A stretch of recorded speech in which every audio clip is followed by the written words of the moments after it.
Bu Nana.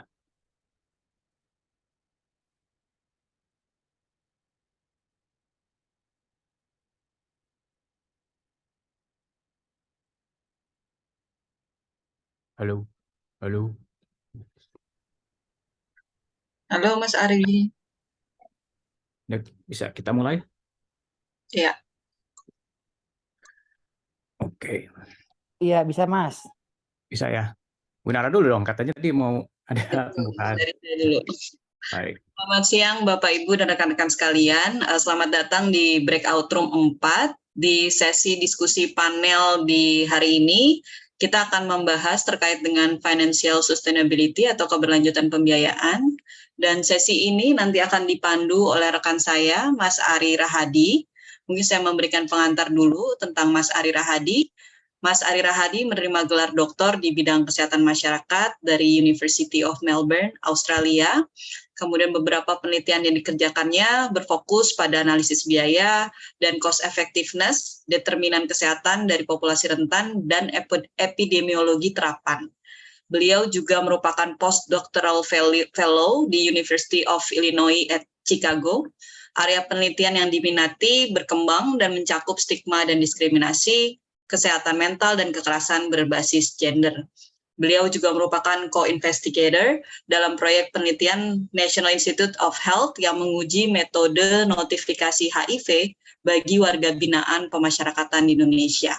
Baik, untuk waktu dan layar saya berikan untuk Mas Ari Rahadi. Silakan Mas.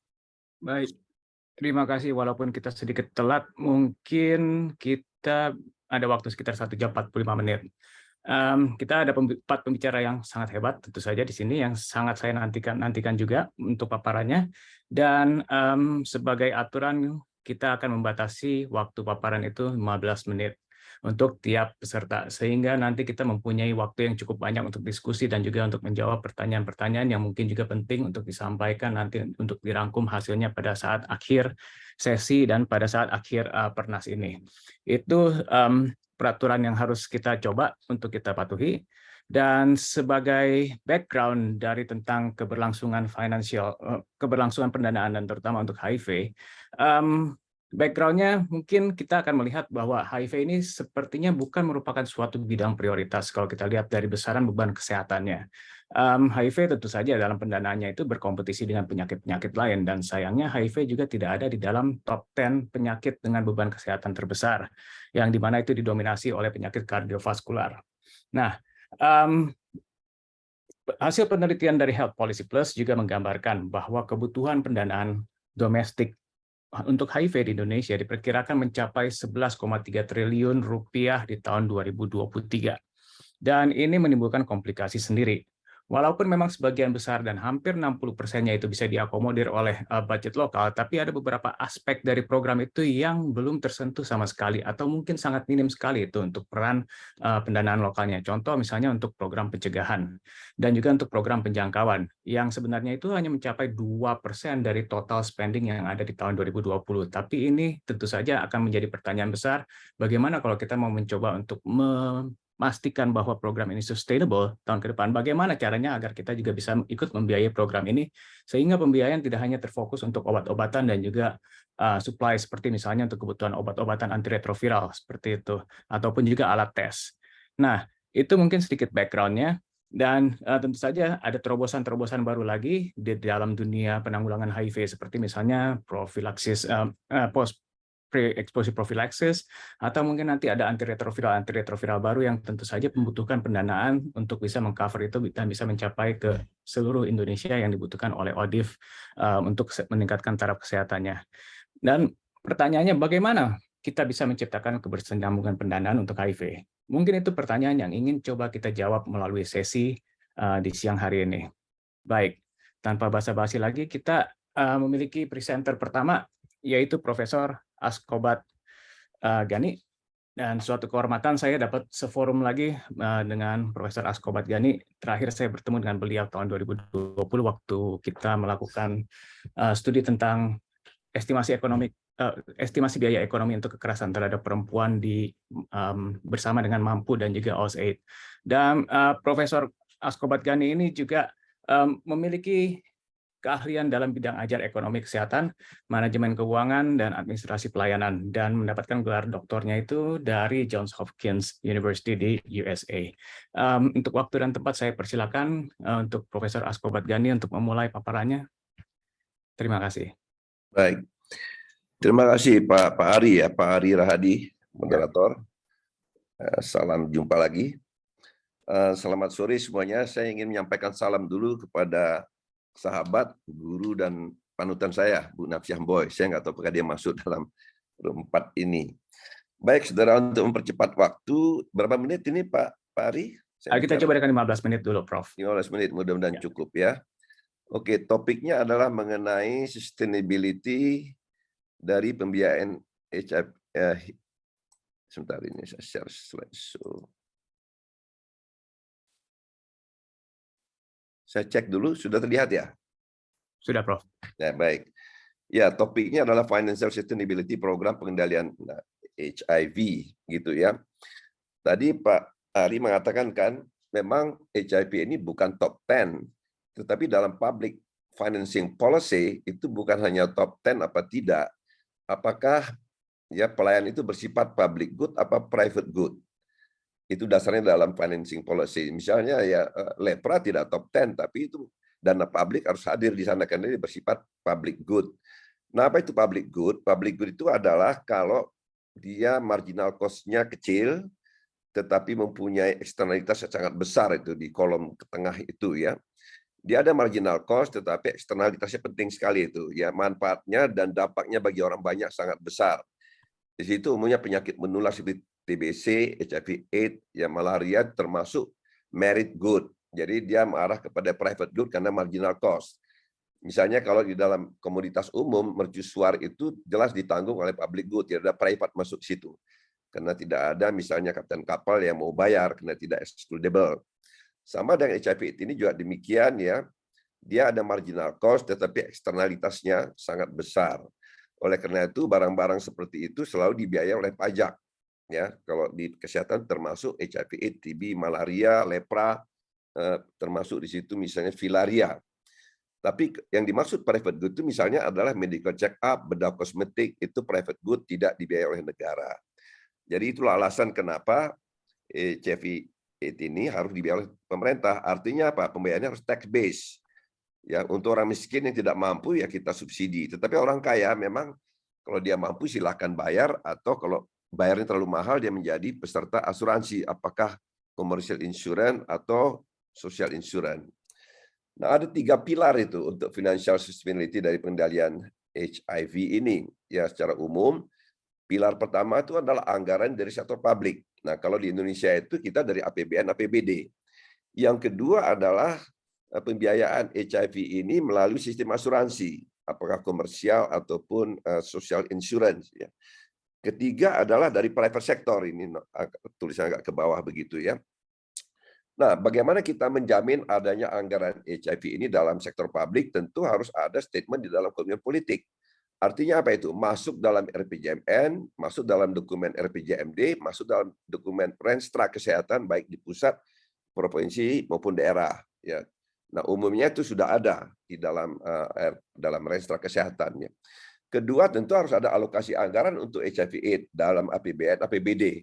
Nanti saya coba tampilkan bagaimana dari APBD. Kemudian itu memerlukan skill dalam perencanaan penganggaran program HIV/AIDS baik di pusat maupun daerah. Jadi perencana itu harus tahu programnya apa saja, apa yang dilakukan, dan berapa cost-nya. Dan ini memerlukan sasaran, yaitu disebut satuan biaya masukan. Ini yang kita belum begitu banyak ya, berapa sih satuan biaya untuk HIV/AIDS, untuk testing, untuk pengobatan, untuk rujukan dan sebagainya. Dan ini memerlukan studi analisis biaya satuan HIV/AIDS yang menurut saya mungkin berbeda antara wilayah. Ya, kita Indonesia tidak bisa disamakan dengan misalnya Malaysia atau Thailand yang lebih homogenius. Nah, yang kedua adalah dalam jaminan asuransi kesehatan ya, kita sudah cukup maju, nanti saya sampaikan bahwa penderita atau pengidap HIV ini bisa ditanggung oleh JKN BPJS ya, sejauh dia menjadi peserta dari BPJS. Jadi mestinya ya semua penderita HIV ini harus eligible untuk menjadi anggota dari peserta dari BPJS ya. Kemudian tentu jaminan itu memberikan pelayanan komprehensif. ya di dalam menangani penderita atau pengidap penyakit HIV ini.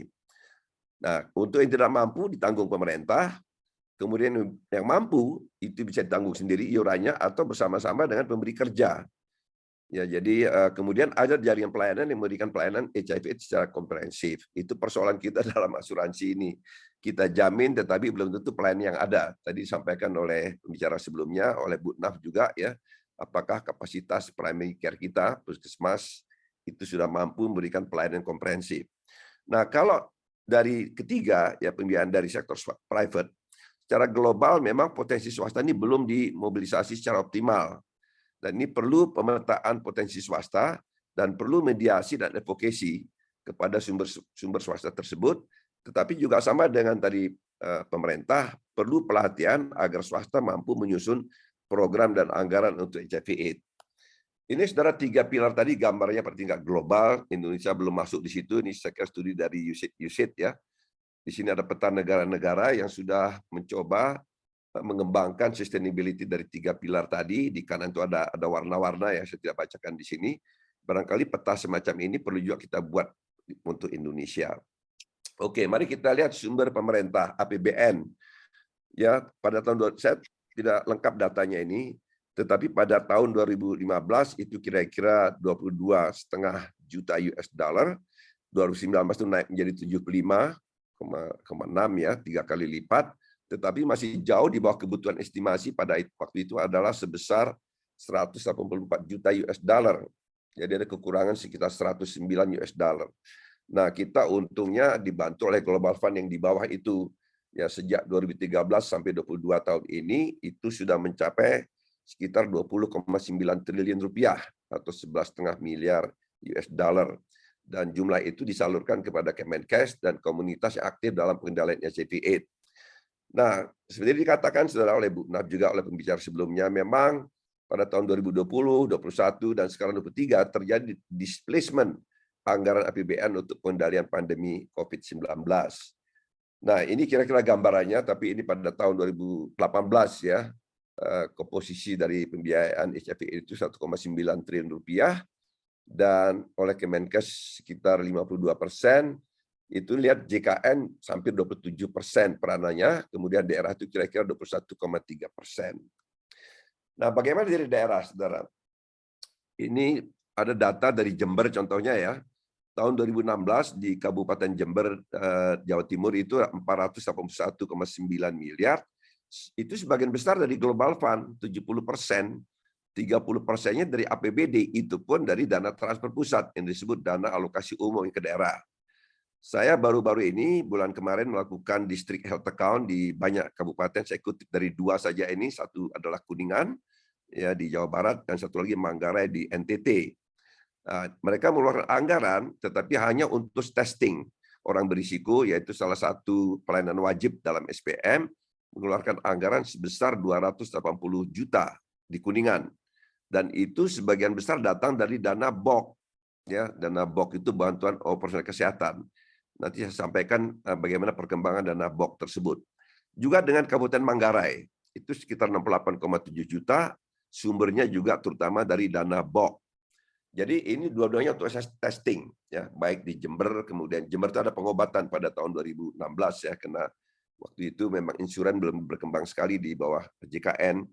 Nah, untuk ini semuanya untuk testing, sedangkan untuk pengobatan diberikan melalui sistem JKN BPJS yang sebentar akan saya jelaskan. Nah, bagaimana saudara prospek APBD ke depan? Tidak begitu menggembirakan, karena dari 514 kabupaten kota, saya pernah membongkar angkanya pada tahun 2017-18, 90% APBD itu sebetulnya berasal dari pusat, yang disebut transfer dari pusat, transfer ke daerah. Dalam bentuk apa? DAU, dak fisik, dak non fisik bagi hasil cukai tembakau, dan di situ termasuk dana BOK. Jadi sebetulnya peranan PAD, ya, peranan daerah itu masih kecil. Ya, inilah masalah kita, bahwa secara politik kita melakukan desentralisasi, tetapi secara finansial belum, masih tergantung pada anggaran pusat. Nah, temuan kedua yang menggelisahkan saudara adalah bahwa dari 514 kabupaten itu, rata-rata 46% APBD dipergunakan untuk belanja pegawai. Tinggi sekali ya. Ada kabupaten yang mencapai 65%. Jadi fiscal space-nya, ruang fiskalnya hanya 54%. Dan ini harus digunakan untuk mandatory spending, yaitu untuk SPM di 6 sektor. Itu ada 29 pelayanan, kesehatan ada 12, salah satunya adalah testing untuk orang yang diduga mempunyai risiko tertular dari HIV. Jadi memang kemampuan daerah itu kecil, ya. Saya kira ke depan juga belum banyak bisa kita harapkan. Ini gambaran BOK tadi, saudara. BOK itu adalah bantuan operasional kesehatan dari pusat diberikan kepada puskesmas. Sekarang kita punya 10.300 puskesmas. Kita mulai pada tahun 2010, ini waktu Ibu Endang menjadi menteri, sampai sekarang ya 2021-2022 ini adalah zamannya Pak Budi Gunadi. Saya koreksi 2022 itu bukan 8,2 ya, turun menjadi 7,9 triliun itu. Jadi BOK itu total sekitar 60 triliun selama 2010 sampai 2022. Nah, di dalamnya ada biaya untuk SPM. Salah satu SPM itu adalah testing untuk HIV/AIDS. Nah, kalau kita bandingkan dengan untuk pengobatan, ya untuk subsidi PBI saja, ya pemerintah menggelontorkan sekitar 46,7 triliun per tahun itu untuk mengcover sekitar 96 juta penduduk yang dianggap tidak mampu, sehingga totalnya ada 2.251 triliun rupiah. Jadi besar sekali, saudara ya. Dan salah satu penggunaan ini adalah untuk subsidi PBI tadi, subsidi dia menjadi peserta BPJS, sehingga kalau di antara mereka ada penderita atau pengidap HIV/AIDS, dia dibiayai oleh BPJS. Ya. Ini gambarannya. Jadi memang tumpuan harapan kita kalau di daerah itu adalah dana BOK ini. Ya, kita sedang berusaha agar meningkatkan BOK ini, mudah-mudahan sekarang 2023 kalau salah 9,2 triliun. Ya, saya pernah menyarankan kepada pemerintah sebaiknya dana BOK ini naikkan ke 15 sampai 20 triliun, termasuk waktu Ibu Naf jadi menteri itu ya. Supaya apa? Supaya kita leluasa melakukan kegiatan-kegiatan pelayanan yang bersifat public good. Itu termasuk HIV/AIDS, lepra, tuberkulosis, malaria, dan satu lagi misalnya filaria. Ya, penyakit-penyakit neglected disease itu bersifat public good, harus didanai oleh anggaran tax. Oke, bagaimana sistem asuransi kesehatan? Saya kira kita sudah cukup maju saudara dibandingkan negara lain juga, bahwa semua peserta JKN yang terdiagnosis HIV/AIDS dijamin biaya pengobatannya, ya tentu sesuai dengan ketentuan berlaku.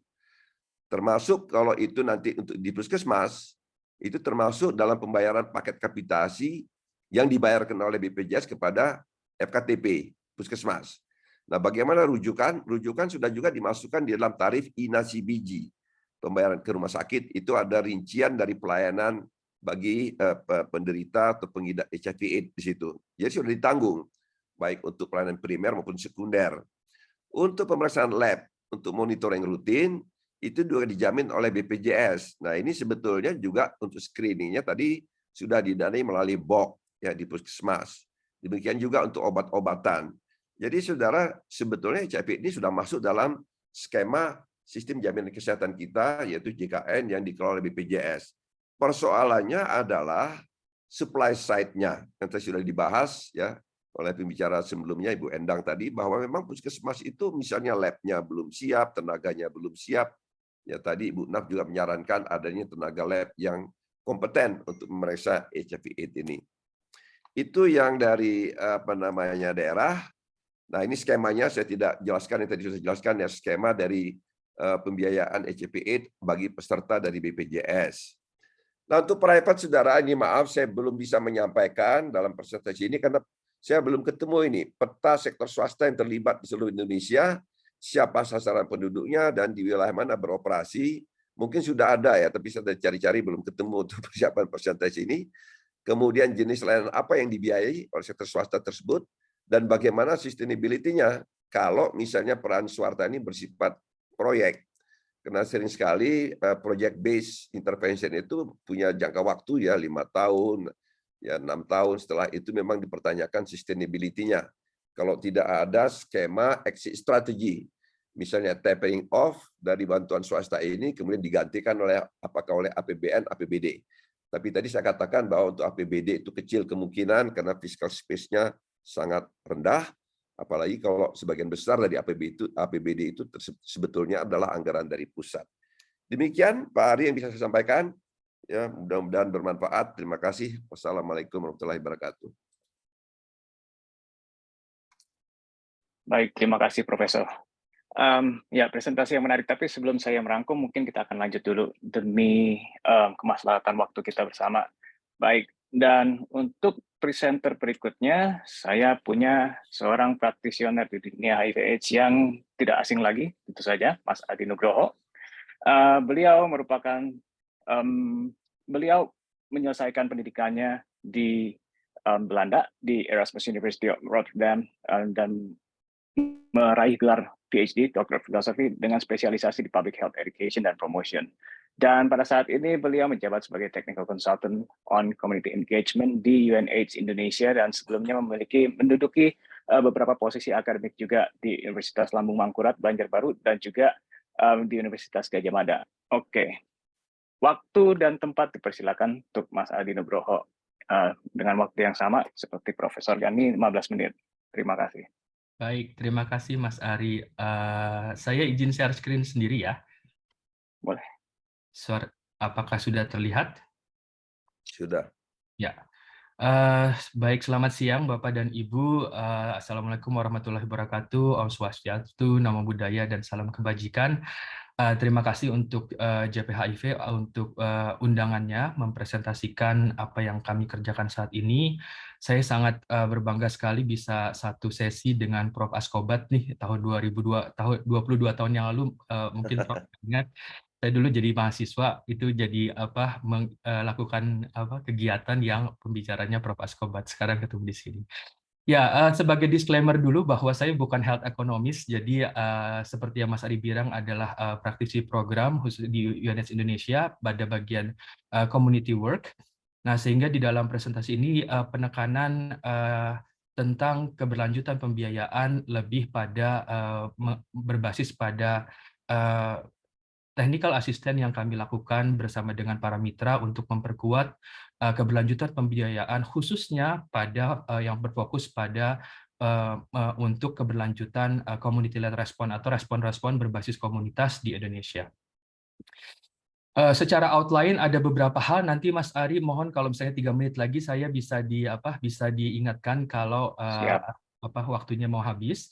Ada beberapa, yaitu sedikit karena ini mengenal swakelola tipe 3, nanti saya putarkan video yang nanti mungkin akan masuk pada global commitment untuk sustainability community-led response, kemudian juga bagaimana aksi-aksi prioritas, tantangan untuk inisiatif ini di Asia dan Pasifik khususnya termasuk Indonesia, dan kemudian pilot yang sedang dilakukan di Indonesia untuk membangun keberlanjutan pembiayaan OMS HIV, dan laporan pemetaan yang dilakukan oleh mitra kami sehubungan dengan pilot tersebut. Nah, saya stop share dulu, jadi saya berpindah men-sharekan yang video tadi untuk yang pertama. Mudah-mudahan tidak ada masalah ya. Apakah terlihat, Mas Ari? Terlihat. Apakah ada suaranya emang? Hai teman-teman OMS di seluruh Indonesia. Kalian pastinya sudah mendengar tentang pengadaan swakelola tipe 3 kan? Belum? Jangan khawatir karena video ini akan membantu kalian untuk berkenalan sedikit lebih dalam tentang pengadaan swakelola tipe 3. Jangan skip dulu tentang video ini sampai akhir. Jadi, pemerintah telah menerbitkan Perpres nomor 12 tahun 2021 tentang perubahan atas Perpres nomor 16 tahun 2018 tentang pengadaan barang dan jasa pemerintah. Peraturan ini kemudian diatur secara lebih detail dalam Peraturan KPP nomor 3 tahun 2021 tentang pedoman swakelola. Regulasi baru ini memungkinkan pemerintah untuk berkolaborasi dengan OMS dalam meningkatkan kualitas dan jangkauan layanan publik melalui mekanisme pengadaan swakelola tipe 3.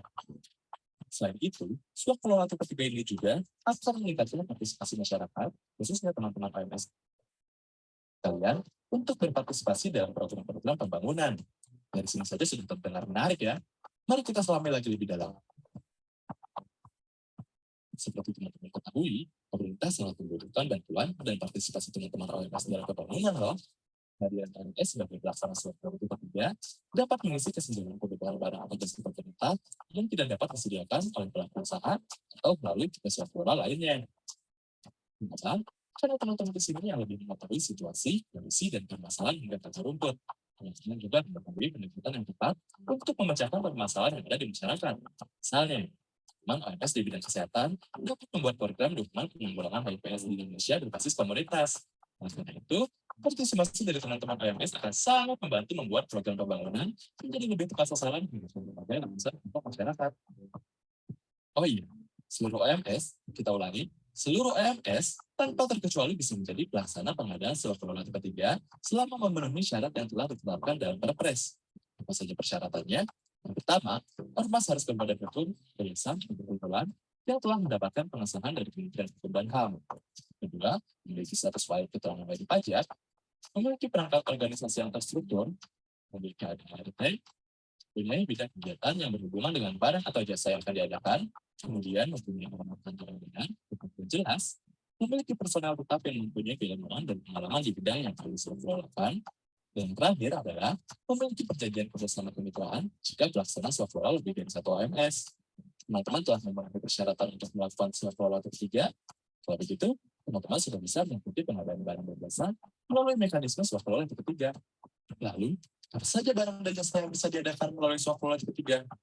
Di antaranya adalah jasa penyelenggaraan penelitian dan pengembangan, kemudian survei, sensus, pemrosesan atau pengolahan data, penyelenggaraan pendidikan seperti pelatihan, seminar dan penyuluhan, barang atau jasa yang biasa melakukan penelitian kreatif dan budaya dalam negeri untuk kegiatan pengadaan festival berpariwisata budaya, dan terakhir, barang atau jasa yang pelaksanaan pengadaannya memerlukan partisipasi masyarakat. Jika teman-teman memiliki kompetensi atau keahlian di bidang tadi, teman-teman sudah masuk ke dalam kriteria OMS yang bisa menjadi pelaksana swasta ketiga. Secara garis besar, pelaksanaan swasta ketiga terdiri dari perencanaan, kesiapan, pelaksanaan, pengawasan, dan serah terima hasil. Dalam tahap perencanaan, pengguna anggaran PA atau kuasa pengguna anggaran PA di instansi pemerintah akan menentukan apa saja pekerjaan swasta ketiga yang akan dilakukan.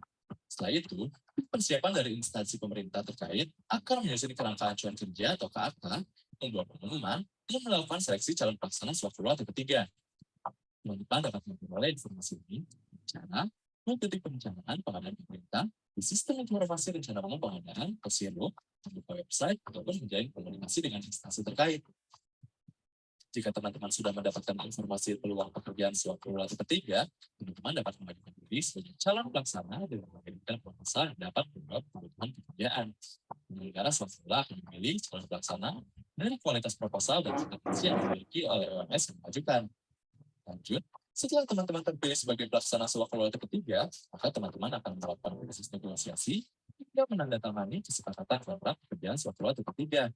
Jika sudah menandatangani kesepakatan kontrak, selamat, teman-teman sudah resmi menjadi pelaksana swasta ketiga.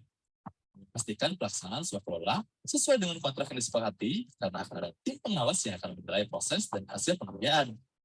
Pengerjaan swasta ketiga dianggap selesai setelah hasil pekerjaan dan laporan keuangan diterima oleh penyelenggara swasta ketiga. Oh iya, satu lagi.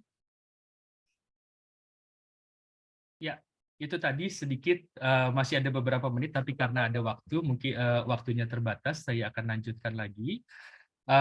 Mungkin konteksnya belum dapat, nanti kita akan masuk ke situ, karena saya pikir daripada di tengah-tengah ada video, bahwa biar di awal bisa tahu dulu bahwa ada yang namanya swasta tipe 3, yang merupakan potensi untuk salah satu sumber skema yang bisa dimanfaatkan untuk keberlanjutan respon HIV berbasis komunitas.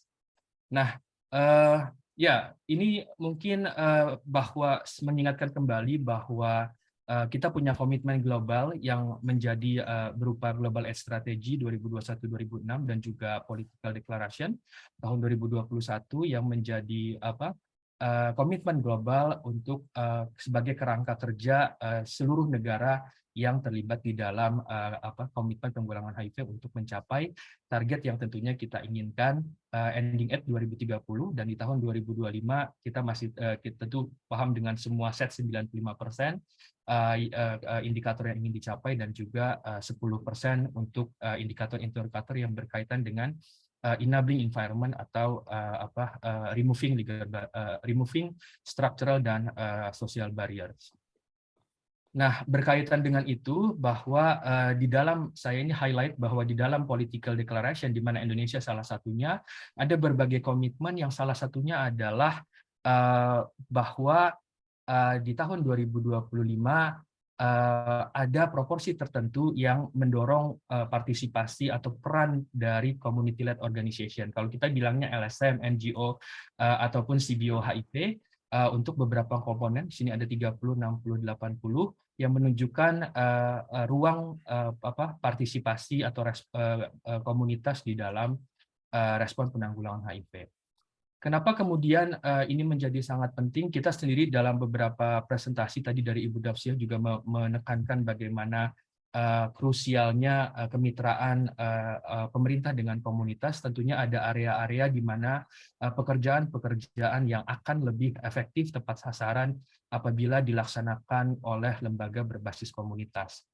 Nah, secara komitmen, nah ini kita mungkin menjadi refleksi untuk Indonesia sendiri, bahwa pada tahun 2025 komitmennya sebenarnya adalah 30, 60, 80 ini dalam bahwa 30% layanan testing dan HIV itu dioperasionalkan oleh lembaga berbasis komunitas dari yang ada di satu negara. Jadi kita mungkin pernah dengar community based service atau community based testing, itu salah satunya, termasuk juga treatment service. 60% program-program yang mendukung untuk tercapainya penciptaan lingkungan yang memampukan dan juga penghilangan halangan-halangan terhadap akses itu juga dilaksanakan oleh difasilitasi oleh community-led organization, dan 80% program-program yang sifatnya HIV prevention untuk populasi kunci khususnya itu dilaksanakan oleh community-led organization dalam satu negara. Nah, kita lihat bagaimana ini refleksinya Indonesia, apakah kita sudah sampai di tahap ini. Sayangnya belum ada kajian khusus tentang ini. Nah, untuk melihat bagaimana kemungkinannya, tentu kita melihat bagaimana peluangnya adalah kalau dari data Asia dan Pasifik, di sini melihat bagaimana kemungkinan operasional CSO atau CBO dilakukan. Dari 38 negara yang ada di Asia Pasifik, kondisinya berbeda-beda. Ada yang LSM itu bisa terregistrasi, ada yang tidak, kemudian ada yang bisa melakukan community service, ada yang tidak. Indonesia juga punya tantangan sendiri. Mungkin masalah registrasi sudah cukup banyak yang berhasil, tapi kemudian dalam melakukan peran yang sifatnya delivery service, saya pikir masih terbatas pada beberapa kelompok tertentu, organisasi tertentu, karena kriteria yang harus didapatkan. Nah, di Asia Pasifik juga dalam komitmen untuk mendorong keberlanjutan pendanaan untuk community-led respon, bahwa yang menjadi prioritas adalah memastikan bisa mobilisasi pendanaan untuk diupayakannya keberlanjutan respon berbasis komunitas ini dari berbagai skema pendanaan. Tentunya adalah memaintain, salah satunya dari donor funding, tentunya semasa masih tersedia dan Indonesia masih eligible, kita harapkan kita mengadvokasi supaya porsi untuk community-led respon bisa diperbesar. Nah, kemudian juga seperti yang disampaikan oleh Pak Prof. Abskobat adalah mengeksplorasi stream-stream pendanaan lainnya, termasuk adalah pendanaan dari pemerintah. Ini adalah beberapa model di mana sumber pendanaan yang biasanya dimiliki atau digenerasi oleh untuk community-led respon yang dilakukan oleh community-based organization. Nah, ada yang sifatnya social contract model atau kontrak social contracting entitas yang sama. Nanti saya akan masuk ke situ lebih banyak, yang di mana alokasi pendanaan untuk respon berbasis komunitas dari pendanaan domestik. Ini yang banyak dikelola oleh teman-teman LSM, tentunya yang bersumber funding, kemudian ada sumber-sumber beberapa memiliki financing instrumen dan juga melakukan kegiatan-kegiatan income generating. Nah, tentunya untuk bisa sustainable, sebenarnya yang paling ideal adalah community-based organization yang melakukan respon berbasis komunitas dengan berbagai peran bisa memiliki diversifikasi berbagai stream dari pendanaan ini, gitu kan. Nah, yang sangat tergantung pada kapasitas dari organisasi tersebut dan termasuk kemitraan yang dimiliki. Tapi kita lihat dulu bagaimana sih situasi pendanaan respon berbasis HIV untuk komunitas untuk HIV di Asia dan Pasifik. Kalau kita lihat ini secara di Asia Pasifik, kalau kita 3 menit lagi, Mas. Baik, ya ini bahwa menunjukkan ada pendanaan gap dari pendanaan yang masih sangat besar. Nah, kemudian Dan gap lebih besar lagi adalah pada saat proporsi ternyata untuk alokasi dari pendanaan di Indonesia, di mana 55% infeksi baru itu adalah dari populasi kunci, ternyata investasi untuk pencegahan itu hanya 8% untuk yang prevention, dan lebih kecil lagi untuk hanya 4% untuk pendanaan untuk prevention untuk populasi kunci. Nah, jadi ada kesenjangan, nah, di mana di Indonesia juga bahwa untuk komponen pencegahan dan 90 yang pertama itu masih didanain oleh pendanaan internasional yang paling besar. Untuk dana domestik banyak di 90 kedua dan 90 ketiga. Ini masih pakai 90 ya. Nah, secara cepat, Mas Ari, nanti mohon maaf kalau agak 1-2 menit, menuju kepada hal tersebut, kita di Indonesia melakukan sebuah pilot yang tujuannya adalah untuk membangun sebuah model keberlanjutan pembiayaan untuk CSO HIV di Indonesia. Ini didanai oleh Global Fund untuk cycle yang sekarang di tahun 2022-2023 diimplementasikan oleh IAC dengan beberapa dimensi, yang salah satunya adalah tadi yang disebut dengan Pak Prof. Askobat untuk mengadvokasi ketersediaan fiscal space untuk pendanaan HIV, dan juga peningkatan kapasitas OMS untuk bisa bermitra memenuhi kriteria eligibilitas menjadi mitra pemerintah untuk pelaksanaannya. Ya, ruangnya sebenarnya seperti apa? Nah, berkaitan dengan pilot tersebut dengan mitra-mitra yang lain di Konsil LSM, kita melakukan pemetaan untuk melihat kapasitas dan potensi yang ada untuk keberlanjutan OMS di Indonesia. Ada beberapa detail yang mungkin saya tidak sempat akan di mana dilakukan fiscal space analysis dan civic space analysis di 10 kota prioritas yang akan menjadi wilayah percontohan. Nah, yang dengan metode sebenarnya ada cukup detail, nanti kita diskusikan saja. Tapi pada intinya adalah ini untuk melihat bagaimana dengan adanya peluang regulasi Perpres nomor 16 tahun 2018, kemudian dituangkan dengan peraturan LKPP, bahwa ada skema swakelola tipe 3 dan tipe 4 yang bisa diakses oleh pendanaan lokal, kemitraan antara CSO dan pemerintah. Nah, ada beberapa syarat yang tadi sudah ada di video. Namun dari hasil analisis ini, dari 10 kota sebenarnya dari dokumen-dokumen keuangan yang didapatkan di dalam analisis fiscal space sebenarnya potensinya ada, meskipun tidak semuanya bisa ditemukan.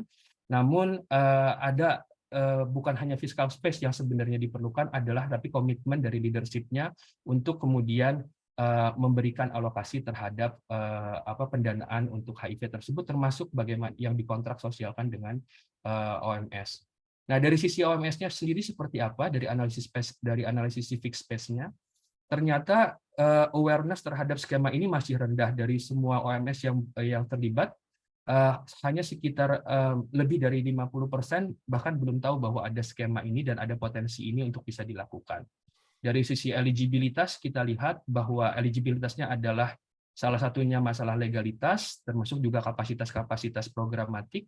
Masih ada isu di masalah registrasi legalitas, baik yang berbadan hukum untuk di Kemkumham maupun juga di Kesbangpol.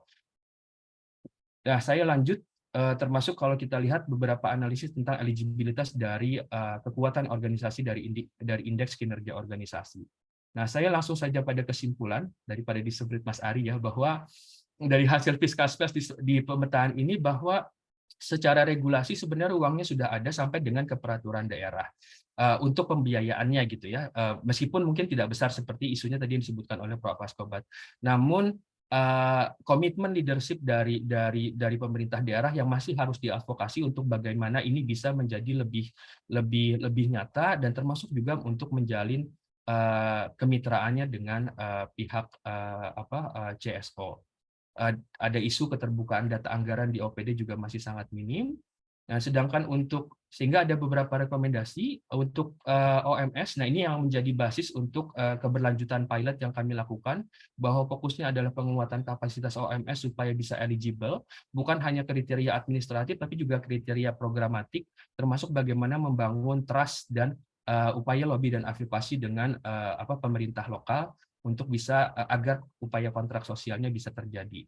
Hal ini tentunya juga memastikan lembaga LSM berbasis komunitas bisa ikut dalam proses-proses perencanaan penganggaran daerah mulai dari tingkat kelurahan sampai dengan tingkat kota kabupaten. Nah, sedangkan untuk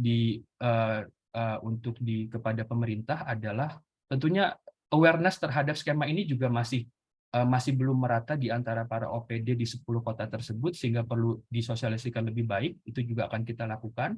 Kemudian ada upaya untuk meminimalisir resistensi, terutama untuk dengan CSO yang fokus pada isu marginal, kelompok marginal di kelompok populasi kunci, dan upaya juga untuk memberikan trust. Jadi juga ada trust, bukan hanya CSO, trust dari pemerintah kepada CSO, tapi juga trust dari CSO kepada pemerintah gitu dalam hal mengelola menerima pekerjaan dalam bentuk kontrak sosial kepada dari pemerintah oleh CSO. Saya pikir itu, Mas Ari, sangat terbuka untuk diskusi dan pertanyaan. Terima kasih. Terima kasih Mas Adi, topik yang menarik sekali, dan bagi para audiens yang mungkin telah memiliki pertanyaan daripada keburu lupa, bisa dituliskan dulu di chat box, nanti para pemapar bisa menjawabnya langsung di situ, atau nanti kita bahas lebih lanjut dan saya bacakan nanti pada akhir sesi. Oke. Untuk sementara seperti itu dulu bagi yang memiliki pertanyaan. Sekarang kita akan lanjut ke sesi berikutnya. Pemapar berikutnya merupakan Dr. Indisia, ya, ini banyak, Indisia Chitami dari Klinik Angsa Merah. Okay. Beliau memiliki pendidikan terakhir Master of Dermatology dan Venereology dari Chongqing Medical University di China. Dan dari Maret 2022 sampai dengan sekarang, beliau menjabat sebagai Business Development and Partnership Manager di Klinik Angsa Merah. Dan sebelumnya juga bekerja di Angsa Merah, dan memang tidak ada yang ada di sini pekerjaannya dari 2018 sampai dengan 2022 bersama dengan Kakak Nurlan di Klinik Angsa Merah. Dan kebetulan juga saya juga pernah bekerja sama dengan Dr. Nurlan sebelumnya waktu saya menjabat sebagai Technical Officer di HCPI, dan tentu saja Angsa Merah bukan merupakan institusi yang asing lagi bagi saya dan juga bagi PPH Atmajaya. Baik, untuk Dr. Indisia, bila presentasinya telah dipersiapkan, bisa kita mulai sekarang. Terima kasih. Oke, terima kasih kepada Pak Ari. Suara saya sudah jelas? Jelas. Oke, izin saya share presentasi saya ya.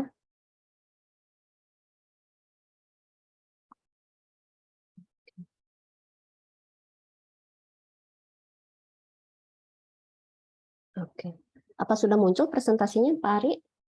Sudah. Oke. Oke, terima kasih. Selamat siang kepada Bapak-Bapak dan Ibu-Ibu. Pertama-tama saya ingin mengucapkan terima kasih kepada penyelenggara untuk pertemuan ini, itu kepada JPHIV, karena telah mengundang saya ke sini. Hari ini merupakan suatu kehormatan untuk memiliki kesempatan dalam berbagi pengalaman Angsa Merah untuk acara khusus ini. Nah, apa yang ingin saya sampaikan kepada Bapak Ibu hari ini adalah mengenai model bisnis kewirausahaan sosial berkelanjutan di bidang kesehatan yang selama ini sudah dipraktikkan dan dijalankan di Angsa Merah. Saya akan berbagi bagaimana Angsa Merah dapat bertahan dalam bisnis sosial dalam bidang kesehatan ini. Oke. Nah, program kewirausahaan sosial di bidang kesehatan yang berkelanjutan sudah menjadi misi dan visi organisasi Angsa Merah. Kami sudah menjalankan program ini sejak 2010. Angsa Merah telah menciptakan berbagai model kewirausahaan sosial yang mandiri, berintegrasi dengan program kesehatan pemerintah, dan membangun kemitraan mutualisme dengan berbagai organisasi swasta dan pemerintah baik dalam skala nasional maupun internasional. Dan tentunya memperhatikan isu pembiayaan secara rinci. Tujuannya adalah untuk mewujudkan layanan kesehatan dan program edukasi yang berkualitas dan berkelanjutan. Nah, hingga saat ini kami telah membuat 7 model untuk sosial bisnis, yaitu di 2010 kami telah membuat Angsa Merah Klinik Menteng, terus ada Angsa Merah Klinik Fatmawati. Di 2019 kami ada Angsa Merah Pos, yaitu Health Checkpoint. Kemudian 2020 kami mempunyai program edukasi, yaitu namanya Kaca Pikir. Di 2001 kami membuka apotek komersial, dan terakhir yang terbaru adalah 2022 kami membuka praktik mandiri di Depok. Nah, ke seluruh model-model ini sampai saat ini sudah dapat berkelanjutan dan dapat mandiri dalam melayani masyarakat, bahkan terus bertumbuh. Nah, ini tadi visi kami adalah menjadi sebuah inkubator untuk menciptakan model bisnis sosial yang inovatif dan nyata dalam pelayanan kesehatan di sektor swasta dengan misi yang berfokus tentunya pada layanan yang berkualitas tinggi, berpusat pada klien, terjangkau, dan berkelanjutan. Nah, berkelanjutan di sini mempunyai arti adalah program dan layanan harus dapat terus berlanjut dan ditingkatkan, dan ada keberlanjutan pembiayaan untuk mendukungnya.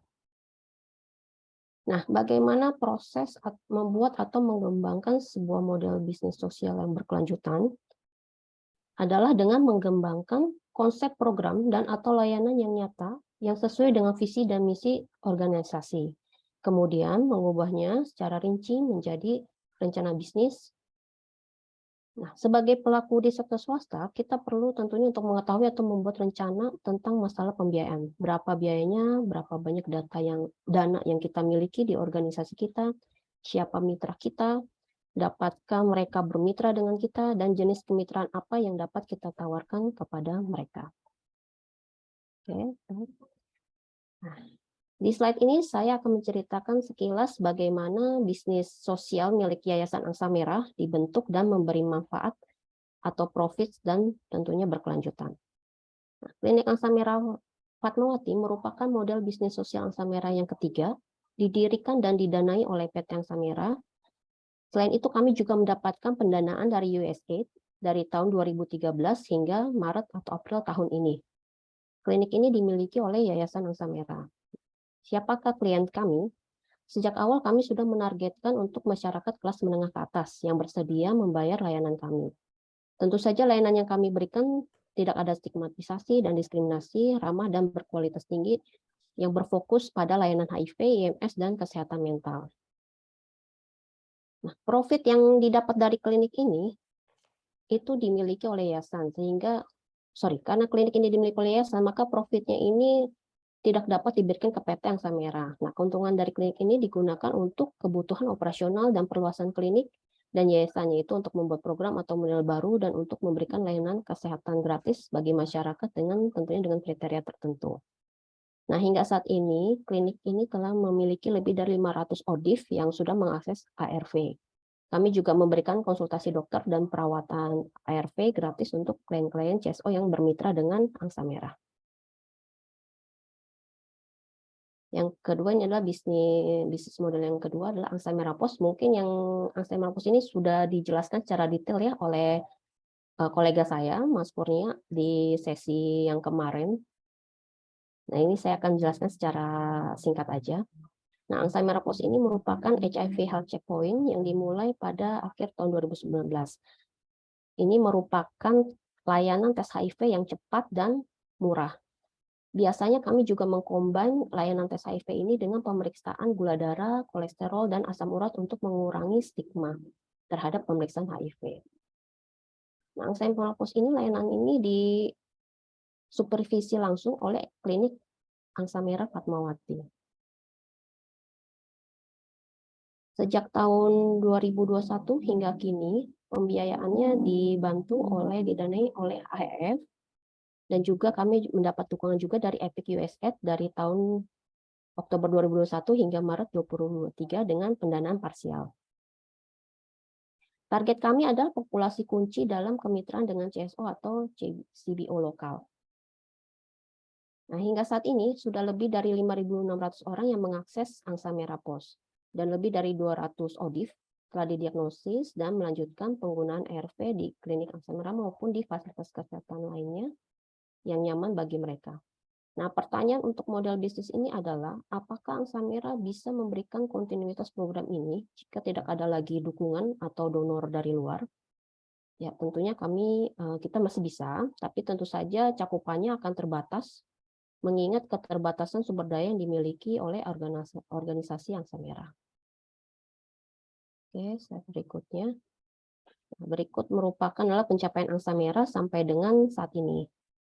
Untuk kedua klinik kami, baik di Menteng maupun di Fatmawati, dalam 1 tahun itu sudah ada lebih dari 12.000 orang yang mengakses layanan kami. Dan sudah lebih dari 1.400 ODIF yang telah mengakses ARV di kedua klinik kami. Dan kami boleh berbangga hati, di tahun Maret 2020, Kemenkes mempercayai kami untuk menjadi PDP Mandiri, yaitu kami klinik swasta pertama di DKI yang menjadi PDP Mandiri. Untuk Apotek Angsa Merah, kami mempunyai program yaitu ada special price untuk karyawan dan untuk teman-teman CSO, yaitu diskon sampai dengan 30%. Dan juga kami mempunyai Angsa Merah Blog. Di situ kami sudah mempublish lebih dari 800 artikel dan juga sudah lebih dari 15.000 user yang telah mengakses. Dan kami juga dipercaya oleh Yayasan Penabulu dan Pakat Foundation itu untuk memberikan layanan kesehatan mental ya secara gratis kepada lebih dari 75 CSO.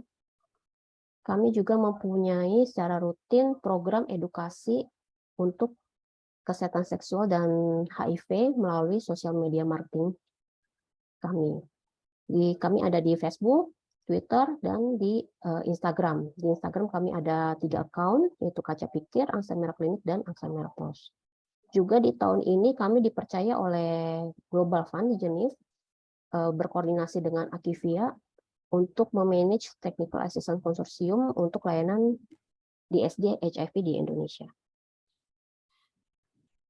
Nah, apa rencana kami selanjutnya? Yaitu adalah kami ingin perluasan klinik. Untuk saat ini kami ada rencana untuk membuka cabang di Surabaya, kemudian juga di Tangerang dan di Kelapa Gading. Yang kedua adalah mendirikan pusat pembelajaran untuk kewirausahaan sosial dalam pelayanan kesehatan, termasuk untuk memberikan dukungan pembiayaan untuk bisnis sosial skala startup dalam pelayanan kesehatan. Dan kami juga membuka pintu untuk mitra atau dengan teman-teman di sini yang ingin bergabung dengan rencana ekspansi model bisnis sosial kami. Nah, untuk lesson learn-nya, pelajaran apa yang bisa dipetik? Jadi dari Angsa Merah Point of View terbukti bahwa bisnis sosial yang berkelanjutan dalam bidang kesehatan di sektor swasta itu visible. Dan yang terpenting adalah strateginya, adalah dengan cara mengisi kesenjangan untuk menanggapi berbagai kebutuhan pasar di masyarakat dan sumber daya yang terbatas. Nah, setelah Anda mendapatkan itu, Anda dapat membuat proposisi nilai dari produk atau layanan teman-teman. Apa yang membuat produk atau layanan teman-teman itu unik yang bersedia dibayar oleh klien. Tentunya perjalanan Angsa Merah di dunia sosial bisnis ini tidak selalu berjalan mulus dan kami tidak mau teman-teman juga mengalami hal yang sama. Oleh karena itu kami ingin sharing pengetahuan ini kepada teman-teman. Nah, pengetahuan dan keterampilan ini dapat diajarkan kepada individu, CSO, organisasi swasta, bahkan pemerintah. Nah, kenapa pemerintah termasuk di sini? Ini sehingga pegawai pemerintah dapat memahami manfaat dari peran kontribusi atau keterlibatan sektor swasta dan kemudian mereka dapat memfasilitasi ya, kolaborasi timbal balik antara sektor swasta dan pemerintah itu sendiri yang dapat membawa manfaat bagi masyarakat. Oke. Alone we can do so little, together we can do so much. Terima kasih, semoga bermanfaat presentasi dari saya. Baik, terima kasih presentasinya Bu Dr. Ilnejia. Ya, ini salah satu topik yang menarik juga dan mungkin agak sedikit nyambung juga dengan paparan sebelumnya oleh Mas Adi tadi tentang bagaimana caranya kita bisa mendiversifikasi pendanaan untuk UMS itu sendiri. Dan Angsa Merah sebagai salah satu pelaku di private sector telah mencoba dari 2010 sampai sekarang dan terus berekspansi ya. Ternyata ini dari berbagai macam sumber pendanaan yang ada gitu. Dan salut juga dan memang bisa berkembang dan terus merencanakan untuk ekspansi itu sendiri sampai tahun depan dan tahun ke depan. Tadi juga sempat disinggung mau buka klinik Kelapa Gading dan telah beroperasi di Depok dan lain sebagainya. Dan terus terang ini mungkin menjadi suatu motivasi tersendiri bagi OMS atau juga mungkin klinik-klinik swasta lainnya yang ingin mencoba untuk berpartisipasi dalam penanggulangan HIV/AIDS gitu dengan cara yang mungkin profitable dan juga sustainable. Baik, dan untuk pemapar berikutnya bisa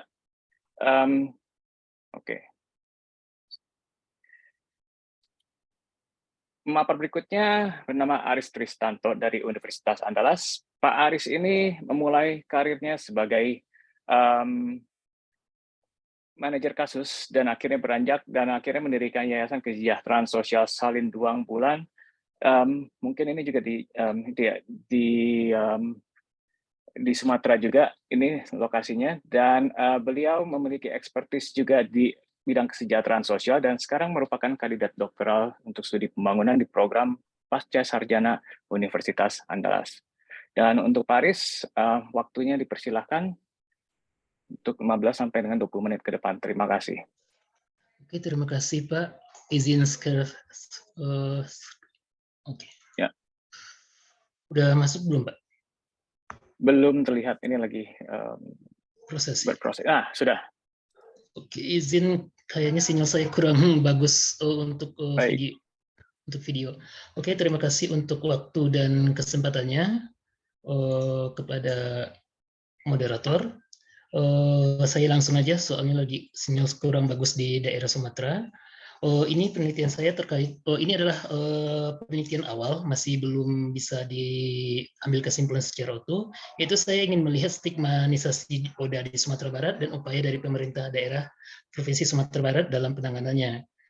Ini latar belakangnya saya mengambil adalah beberapa laporan dari lembaga bantuan hukum mengatakan bahwa Sumatera Barat termasuk nomor 3 tertinggi di Indonesia dan menjadi nomor 1 di luar Pulau Jawa dengan stigma tertinggi ODA, yaitu sampai laporan terakhirnya di tahun 2022 kemarin sampai 22 sampai 12 kasus stigmanisasi ODA di Sumatera Barat. Itu mulai dari sektor pemerintah, swasta, dan pendidikan yang terjadi di Sumatera Barat. Untuk itu saya ingin mengetahui sebenarnya stigma itu stigma apa yang tertinggi. Dari hasil penelitian saya di tahun 2022 ini kepada ODA yang di Sumatera Barat, di mana saya membagikan Google Form yang diisi oleh kurang lebih ada 93 ODA, menyatakan bahwa mereka lebih tertinggi, stigma yang berada tertinggi itu adalah stigma instrumental AIDS, yaitu stigma instrumental AIDS itu adalah stigma terkait dengan penyakit HIV itu adalah penyakit mematikan, HIV itu tidak bisa disembuhkan. Sedangkan stigma terkait dengan simbolis, yaitu menuju pada simbol-simbol HIV, itu cukup rendah, dan stigma berdasarkan stigma kontinuum, yaitu berdasarkan tindakan, juga terendah. Jadi di Sumatera Barat ini, stigma tertingginya adalah stigma instrumental, yaitu HIV ini mematikan dan HIV ini tidak bisa disembuhkan. Masih bersekitar dengan itu stigma di Sumatera Barat. Dan apakah upaya dari pemerintah yang dilakukan? Yang kita dapatkan itu upaya yang dilakukan oleh Dinas Kesehatan Sumatera Barat itu masih bersekitar dengan anggaran. Berdasarkan dari temuan, anggaran untuk pemerintah, anggaran untuk HIV di Sumatera Barat ini masih rendah, termasuk nomor 6 terendah di Indonesia untuk anggaran, di mana anggaran ini masih untuk stigma, penanganan stigma sendiri tidak ada. Ini stigma hanya terkait anggaran stigma masih melekat kepada anggaran-anggaran yang lain. Terkait dengan upaya yang lain adalah implementasi kebijakan. Implementasi kebijakan ini pemerintah Sumatera Barat berupaya untuk mendekatkan kepada pemerintah daerah penanganannya, di mana menggerakkan yang namanya penghulu atau yang disebut dengan apa ya kalau di Indonesia penghulu atau kepala adat. Jadi pemerintah berupaya dari hulunya, mereka menggerakkan kepala adat di berbagai daerah untuk penanganan stigma itu. Setelah itu ada promosi kesehatan secara umum, itu promosi kesehatannya pemerintah Provinsi Sumatera Barat lebih kepada media promosi di media sosial dan radio, serta pendidikan dan pelatihan. Kepada pendidikan dan pelatihan ini masih kepada kader-kader, yaitu pemerintah di Sumatera Barat belum memiliki WPA, Warga Peduli AIDS. Jadi masih berupaya untuk membentuk cikal bakal peduli AIDS. Secara utuhnya, di terakhirnya saya melihat terakhirnya itu stigma secara utuh masih ada di Sumatera Barat, yaitu stigma instrumental AIDS, tapi penanganan stigma hanya secara general, yaitu dari segi anggaran yang menyatukan semuanya, dan tanpa melihat stigma apa yang terbesar di Sumatera Barat itu sendiri. Seharusnya kalau kita berpegang pada budaya harusnya ada kecirian khusus untuk penanganan stigma itu sendiri, karena berbagai tempat memiliki stigma yang berbeda dan penanganannya perlu penanganan yang berbeda. Mungkin itu aja ya sekilas, karena ini masih penelitian awal, penelitian dasar, jadi nggak bisa terlalu luas untuk dibahas. Mungkin itu aja Pak Ari. Kembali. Baik, terima kasih Pak Aris. Oke, ini sesuatu yang cukup menarik juga karena memang apalagi kalau kita berbicara tentang stigma dan apakah memang bisa ada pembiayaan khusus itu sendiri untuk misalnya penanganan stigma. Saya pikir ini suatu topik yang unik juga dan saya juga belum pernah mendengar gitu ada intervensi dan ada pemerintah yang mencoba untuk membiayai intervensi efektif untuk stigma. Tuh. Dan dari beragam stigma yang disebutkan tadi bisa terjadi juga variasi antar daerah. Mungkin di daerah A, stigma yang paling menonjolnya adalah stigma yang dilakukan dari misalnya staf kesehatan, seperti itu. Mungkin daerah B itu stigma yang sifatnya stigma internal, atau tadi yang seperti Pak Aris bilang itu stigma instrumental, misalnya kalau di Jambi, di Padang. Dan mungkin ini merupakan kecirian itu tersendiri ya, dan juga yang perlu kita ingat stigma ini juga dipengaruhi oleh faktor lokal dan juga mungkin variasi budaya setempat itu juga mempengaruhi ragam stigma dan dampak stigma itu sendiri seperti apa gitu dalam konteks kelokalan daerah tersebut. Nah, berbicara tentang stigma dan juga penganggarannya juga, dan kita sudah menyelesaikan pemapar kita, empat-empatnya sudah menyajikan topik yang menarik, dan kita masih punya waktu berapa lama lagi? Ini panitia, maaf. Maksimal sampai 15.40 ya, Mas Ari. Oke, maksimal sampai 15.40. Kita masih punya waktu sekitar 40 menit lagi. Atau mungkin 30 menit lagi bila kita nanti mencoba untuk merangkum semuanya ini. Baik, untuk pertanyaan atau untuk poin diskusi mungkin ada yang ingin disampaikan dulu dari audiens. Apakah ada yang raise hand di sini? Mari saya lihat. Bila tidak, mungkin saya akan memulai dulu dengan 2 pertanyaan yang sudah diajukan melalui chat box. Pertama dari Pak Inang Winarso. Ini pertanyaannya untuk Dr. Indonesia sepertinya, dan mengenai angsa merah. Pertanyaannya demikian. Saya sering ditanya teman-teman yang berisiko, berapa biaya tes HIV di klinik angsa merah? Dan pertanyaan berikutnya dari Bapak atau Ibu Nawawi Hermawan, dan sama juga mungkin ini di-address untuk Dr. Indonesia dan angsa merah. Pertanyaannya demikian. Saya ingin bertanya pada angsa merah, untuk klinik di Kota Depok, layanan yang bisa diakses komunitas apa sajakah? Itu 2 pertanyaan itu dulu mungkin. Oke, saya jawab dulu untuk pertanyaan dari Pak Inang Winarso ya. Ya. Berapa biaya tes HIV di klinik angsa merah? Untuk di klinik sendiri, itu kita untuk tes HIV, untuk tes HIV-nya sendiri aja itu 99.000. Tapi dengan ada konsul dokter, kan di angsa merah harus ada konsul dokter dulu ya, ada prekonsul, poskonsul kayak gitu. Dan biaya tindakan ambil darah dan sebagainya itu total kurang lebih 499 gitu. Kemudian yang kedua dari Pak Nawawi, angsa merah untuk klinik di Kota Depok, layanan yang bisa diakses komunitas apa saja? Untuk komunitas itu kita ada layanan itu yang tadi saya sudah sampaikan tuh ada angsa merah pos. Nah di angsa merah pos ini kita ada layanan untuk tes HIV, kemudian tes gula darah, asam urat, terus kolesterol, dan juga kita beberapa ada juga tes untuk pap smear gitu. Oke, apakah sudah? Gimana dok? Sorry. Ya, Oh sudah. Ya sudah. Jadi tes HIV, terus Ya. ada pap smear juga untuk yang perempuan ya, gitu sih. Dan Oke, itu diakses bisa untuk layanan komunitas. Jadi nanti mungkin komunitas ada bawa kliennya, nah itu bisa gitu. Dan ya, itu mungkin free itu semuanya. Oh, free itu ya sifatnya, Itu tidak bayar free. apapun ya. Oke, baik yang di Depok. Oke, semoga terjawab itu pertanyaannya. Oke, ada pertanyaan lagi dari Juan Lubis mengenai angsa merah. Tapi saya akan mencoba untuk mengalihkan atensi kita dulu sebentar untuk pertanyaan dari saya kepada pemapar Prof.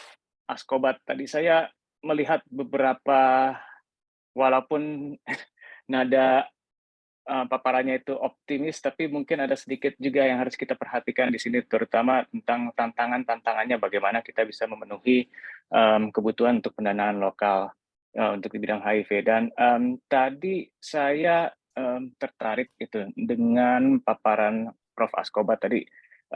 Kita perlu untuk menaikkan bantuan operasional kesehatan, bantuan operasional kesehatan tadi sesuai dengan paparan dari Profesor Gani ini. Banyakkan sebagian besar itu untuk membiayai SPM dan itu merupakan transfer dari dana pemerintahan pusat. Dan tantangannya bagaimana mencoba untuk menaikkan sampai dengan 15 sampai 20 triliun rupiah untuk mencakup segala kebutuhan operasional program HIV di daerah. Nah, mungkin Prof. Askobat punya gambaran ini sebenarnya jalannya bagaimana ini untuk bisa meningkatkan BOK sampai demikian besarnya. Dan kalaupun tidak, bagaimana alternatifnya? Apakah ini bisa kita coba tutup dari misalnya anggaran-anggaran APBD yang ada gitu, yang berdasarkan pendapatan lokal murni gitu, Prof, mungkin. Saya jawab langsung ya. Siap. Ya, makasih Pak Ari. Oke, dana BOK itu kita mulai tahun 2010 ya. Waktu itu menteri kita adalah Ibu Endang. Saya mengusulkan itu BOK ya, agar dari pusat dialokasikan uang langsung ke puskesmas untuk program-program bersifat promotif preventif.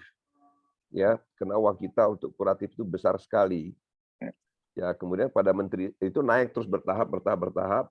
Nah, pada menteri yang sekarang ini ya itu naik menjadi 7,9 triliun. Dulu 2010 hanya 385 miliar. Kecil sekali ya. 7,9 triliun itu oleh puskesmas dipergunakan untuk membiayai SPM antara lain ya. Nah, salah satu SPM itu kan testing terhadap orang-orang yang berisiko HIV/AIDS, bukan pengobatan, karena pengobatan nanti kita alihkan ke BPJS begitu. Nah, tahun depan ini kemungkinan naik menjadi 9,2 triliun juga untuk SPM ya, di situ ada untuk HIV/AIDS. Nah, kita tergantung dari kemampuan fiskal pemerintah pusat ya. Dan kita ketahui sekarang ini memang kita sedang sulit. Tax ratio kita turun dari 14 ke 11%, artinya penerimaan dari pajak ekspor, impor ya, perusahaan, personal tax juga itu rendah. Tapi kita mencoba mempertahankan bahwa ini tetap kalau bisa naik. Nah, saya estimasi kasar, malah pada Bappenas kemarin saya katakan kalau bisa pada ujung 2029 RPJMN presiden yang akan datang itu bisa naik sampai ke 15-18 triliun. Itu tergantung Pak Ari advokasi kita dan bisa membuktikan bahwa uang itu betul efektif di daerah. Makanya saya keliling ini ke daerah, membantu daerah menggunakan BOK itu dengan baik. Nah, tapi sekali lagi untuk testing. Yang kedua adalah agar iuran BPJS itu cukup membiayai macam-macam pelayanan, termasuk di sini kan pengobatan itu semuanya dari BPJS kita harapkan. Ya, sekarang ini lumayan ya BPJS tidak mengalami defisit dan nanti iuran akan di-adjust begitu. Termasuk dari tarif kapitasi kepada puskesmas sedang kita perbaiki. Saya bantu juga Kemenkes ini ya. Tarif inasi biji juga begitu. Nah, kalau kita bisa meningkatkan iuran, berarti BPJS kan bisa membayar lebih besar kepada provider. Nah, kalau di segi pesertaan lumayan, kita sudah hampir 250 juta dari 275 menjadi peserta BPJS. Nah, kalau di antara peserta yang menderita atau pengidap HIV/AIDS tentu akan dilindungi. Persoalan besarnya Pak Ari adalah dari segi supply side. Kita melindungi peserta, tetapi di kepulauan ya di pegunungan mereka tanya di mana pelayanannya. Nah, ini memang sisi lain ya tantangan kita hadapi. Bagaimana memperkuat 10.300 puskesmas ini untuk testing frontline terdepan. Yang kedua, sudah juga dalam pemikiran Kemenkes Bapak Menteri sekarang ya bermitra dengan swasta. Saya senang sekali tadi Angsa Merah ya.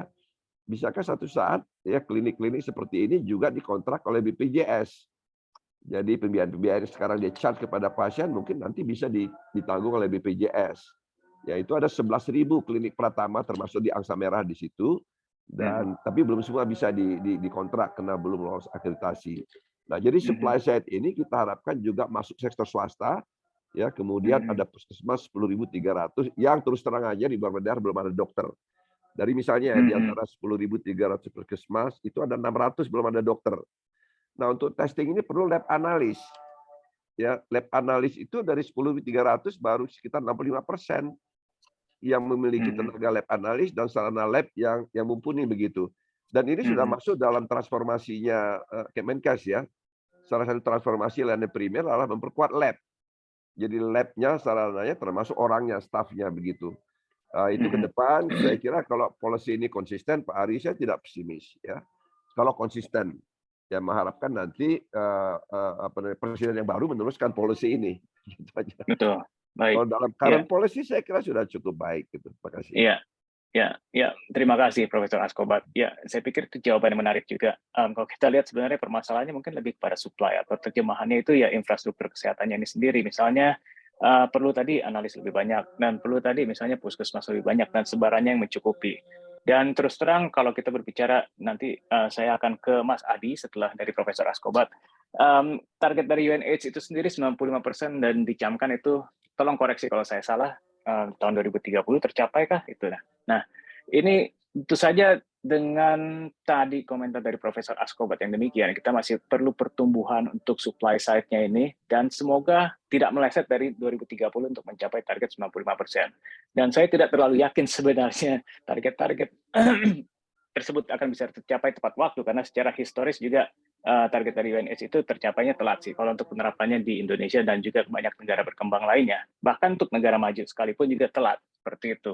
Nah, ini mungkin yang akan jadi tantangan kita bersama, tapi tentu saja grafiknya memang menunjukkan peningkatan yang cukup linear gitu, dari anggaran dan juga dari sisi infrastruktur dan lain sebagainya. Tapi tentu saja ini perlu kita cermati dari target-target global yang ada dan bagaimana kita ingin mencapai hal tersebut, dan kita perlu sesuatu yang sifatnya extraordinary mungkin untuk intervensinya.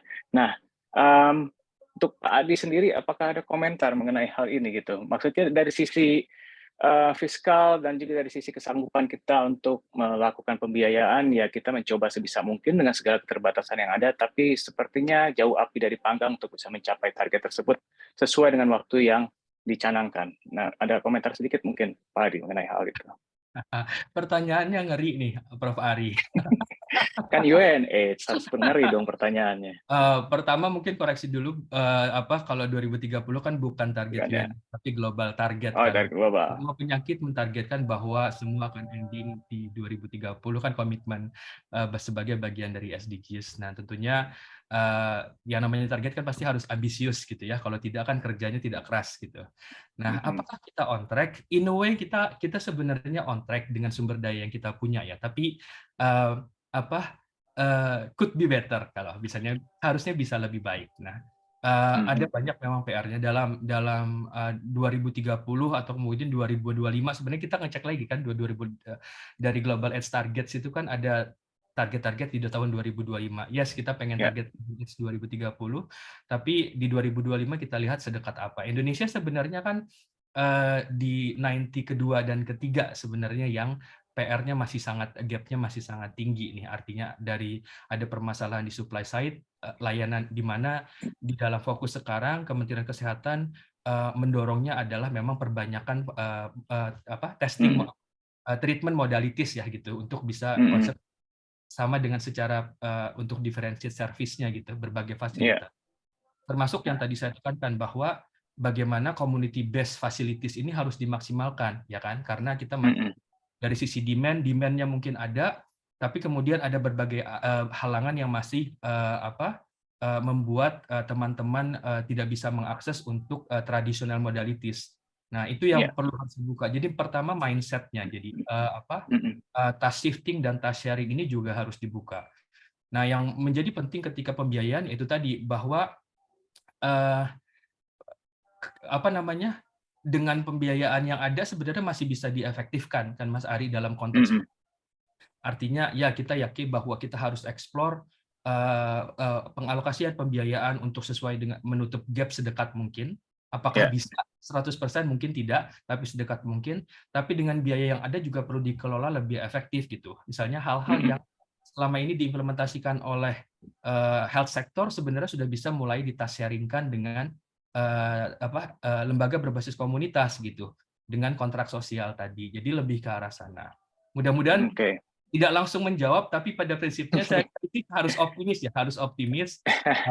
Seperti pesannya Bu Nafsia tadi kan harus kerja bareng ya, Bu Endang ya, harus kerja bersama. Gitu. Baik. Oke, ya saya juga tadi mengamati ya, itu ada poin penting sekali tuh sebenarnya dari presentasi Pak Adi itu sendiri, terutama sehubungan dengan 30, 60, dan 80 ini, target untuk partisipasi dari lembaga masyarakat sipil atau OMS, atau mungkin kita sebut sebagai komunitas atau apapun lah itu, yang sebenarnya notabene adalah masyarakat sipil. Nah, ini akan menjadi menarik karena memang secara evidence ya untuk area-area tertentu tadi yang seperti sudah dijabarkan dalam target 30, 60, 80 itu, komunitas memang memegang peranan penting dan juga memang memiliki intervensi yang cukup efektif gitu bila dilakukan oleh komunitas. Dan dalam satu sisi ya kita tahu sendiri pendanaannya untuk komunitas ini seperti apa. Dan tadi Pak Adi juga memaparkan ini ada potensi sedikit gitu dari swakelola 3 dan swakelola tipe 4 ini. Swakelola tipe 4 tadi saya hanya mendengar nyaris sedikit karena keterbatasan waktu, maaf sekali. Dan yang ingin saya tanyakan mungkin lebih kepada bagaimana, apakah memang sudah ada sebenarnya kenyataannya OMS yang bergerak di bidang HIV yang mengakses swakelola tipe 3 atau 4 ini? Tuh. Jawabannya sudah, Mas Ari. Gitu. Sudah. Sebenarnya, jadi justru dari pemetaan dan yang sekarang kita lakukan itu baru mulai ketemu gitu ya. Salah satu contoh di Semarang, dan menariknya adalah teman-teman yang menerima itu baru tahu setelah menerima itu baru tahu, oh yang saya terima ini adalah swakelola tipe 3 sebenarnya gitu. Nah tapi lagi kalau kita lihat sebenarnya kalau menurut kriteria ada yayasan Kalandara di Semarang melakukan kontrak sosial dengan pemerintah setempat gitu ya. Saya lupa apakah melalui OPD Dinkes atau dengan biro di pemerintahan, tapi mereka mengelola sejumlah dana dengan kontrak sosial. Nah, di sistem anggaran keuangannya pemerintah, sirupnya itu adalah statusnya tipe 4, padahal sebenarnya kalau kita mengacu pada kriteria itu adalah tipe 3. Karena tipe 3 dan tipe 4 kan sebenarnya yang membedakan adalah tipe dari organisasinya. Kalau tipe 3 adalah organisasi berbasis masyarakat, organisasi masyarakat sipil, yang tentunya ada kriteria yang tadi ada di video dan juga di paparan. Sedangkan tipe 4 itu kelompok masyarakat. Jadi bisa kelompok masyarakat yang tanpa harus merupakan organisasi, misalnya PKK, dan sebagainya gitu. Nah, jadi contohnya sudah ada. Nah, praktek-praktek itu meskipun awareness-nya belum terjadi. Beberapa tempat di luar OMS HIV sebenarnya sudah beberapa contoh sudah kita temukan gitu. Nah, ini mungkin sebenarnya tergantung itu tadi. Tantangannya adalah sebenarnya mindset, karena kita harus jujur bahwa secara administratif ini mungkin akan lebih menantang buat teman-teman CSO ketimbang bekerja sama dengan pendanaan internasional melalui mitra-mitra, misalnya ya kan, melalui mitra prinsipal resipien. Nah, dananya juga mungkin tidak sebesar itu. Tapi kan kita masih pada dimanjakan dengan masih ada pilihan. Oh, saya ngapain repot-repot gitu ya. Tapi harus tahu bahwa sekarang komitmen Global Fund masih yang sudah ada baru sampai 2026 dan kita belum tahu alokasi untuk Indonesia berapa. Nah, artinya mindset ini harus diperbaiki bahwa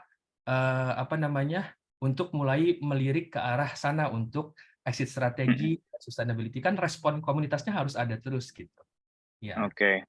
Baik. Itu, Mas Kalau Ari. iya, saya tanya lebih jauh untuk peruntukan dari swakelola tipe 3 dan tipe 4 ini, dan tentu saja ini berhubungan dengan dua pemapar lainnya, Dr. Inlecia dan juga tadi Pak Aris gitu. Apakah memungkinkan gitu misalnya pendanaan dari swakelola tipe 3 atau 4 ini digunakan untuk misalnya kepentingan pembuatan klinik atau operasional klinik seperti itu, yang tentu saja bertujuannya untuk menggali profit dan juga yang profit itu akan diinvestasikan untuk ekspansi usahanya, seperti klinik Angsa Merah misalnya.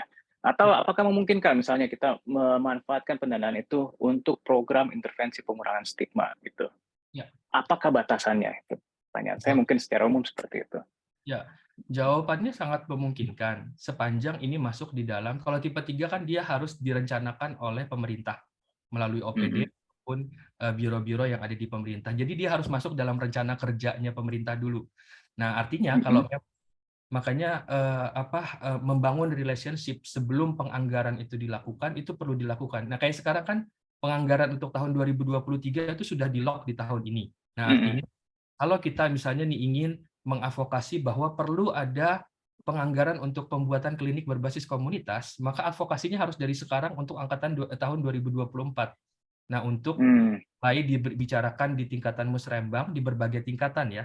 Nah, di mana untuk bisa terlibat di dalam musrembang tersebut, OMS ini juga harus bisa terdaftar di dalam diketahui oleh Bapeda setempat, jadi bisa terundang gitu ya. Nah itu. Nah, dalam kasus di Semarang kemarin kita diskusi dengan Bapeda setempat yang sangat terbuka gitu dan menjelaskan tipping point di mana OMS ini bisa masuk untuk bisa supaya menggolkan ini masuk dalam rencana kerja pemerintah. Tujuannya kan sepanjang itu ada di RPJMD, di RPJM-nya pemerintah, dan bisa diadvokasi bahwa ini sesuai dengan bagian yang mana, dan kemudian pada rencana kerja OPD yang mana, misalnya di dinas kesehatan, dan ini nanti akan dikontrak sosialkan dengan tipe 3 atau tipe 4, nah itu nanti akan bisa dilanjutkan. Nah, apakah nanti kemudian dengan penunjukan langsung atau dengan sifat bidding, itu tentunya dengan tergantung nominal dari anggaran tersebut ya kan, ada ketentuannya. Jadi kembali jawabannya sangat mungkin Mas Ari. Nah, tapi memang lobby dan advokasinya harus dicicil gitu, nggak bisa tiba-tiba ujuk-ujuk datang, nih kita mau bikin klinik gitu, kasih duit. Nah, enggak. Jadi memang harus mengikuti sistem penganggaran. Nah, kalau anggarannya ada ya, jadi memang advokasi fiskalnya juga harus dilakukan. Gitu. Oke. Baik, saya akan beralih dulu untuk pertanyaan yang ada di chat box. Yang pertama dari Juan Lubis di YPI. Apakah Angsa Merah bermitra juga dengan BPJS agar teman-teman dari komunitas lainnya seperti NAPSA dan juga ekonomi bawah dapat tetap mengakses layanan tersebut? Dan mungkin Dr. Indonesia bisa menjawab sehubungan dengan pertanyaan ini. Oke, terima kasih untuk pertanyaannya untuk Pak Juan ya. Kalau untuk BPJS, Angsa Merah masih belum bergabung ya dengan BPJS. Kenapa? Karena kalau Angsa Merah bergabung nih, apakah BPJS nih operasi langsung merah tuh akan tertutupi gitu dengan BPJS? Karena kan sebagai layanan di sektor di layanan sektor swasta, tentu kita harus menghitung biaya operasional ini agar layanan kita dapat berkelanjutan ya atau sustain. Nah, walaupun kita belum bekerja sama dengan BPJS, kita mempunyai mekanisme lain yaitu cross subsidi. Nah, jadi kita akan membiayai atau mensubsidi klien dari populasi tertentu di jangka waktu tertentu gitu. Jadi ada kriteria seleksinya gitu. Semoga menjawab. Ya, semoga bisa menjawab itu ya untuk Pak Juan Lubis. Dan berikutnya pertanyaan dari Pak Kris ini mengenai tes CD4 dan tes viral load. Apakah gratis atau berbayar? Bisakah di-cover atau ditanggung negara? Harga tesnya membuat sedih itu, dan mungkin ini sehubungan dengan harga tes yang cukup tinggi juga ya, seperti itu 680.000 sampai 800.000 mungkin kalau di Jakarta untuk viral load. Dan ini saya tidak tahu persis untuk dialamatkan ke siapa persisnya gitu. Untuk pertanyaan ini, apakah ini di cover BPJS juga? Mungkin Prof. Askobat atau mungkin juga Pak Adi ada informasi mengenai hal ini, silahkan mohon disampaikan di sini.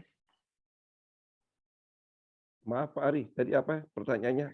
Iya, ini sepertinya mengacu kepada tes viral load untuk monitoring pengobatan antiretroviral yang cukup mahal.